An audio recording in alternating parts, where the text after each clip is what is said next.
Isang araw matapos ang ikalimang anibersaryo ng Maguindanao Massacre, ilang mga dayuhang mamamahayag ang nagtungo sa tanggapan ng Task Force Usig upang personal na alamin ang takbo ng kaso.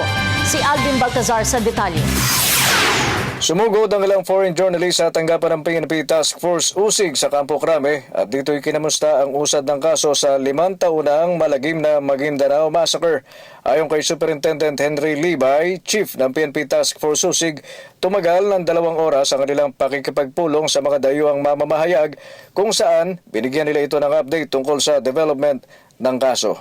Of course, yung ng Task Force Usig, kung ilang kaso na ba ito, bakit tayo may work at saka non-work related.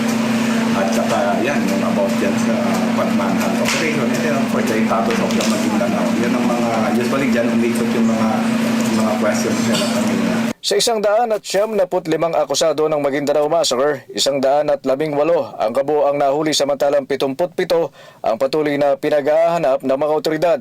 9 sa mga nananatiling at large ay mismong mula sa pamilya ang patuwan, 53 ay mga kafgu, 5 ay mga sangkot na pulis, 4 ay mga sundalo at 6 na iba pa. Ang pinakita ko lang sa kanila, ang pinag ko sa kanila na every now and then that number is increasing. And the last arrest was made noong October 31 niya. 21.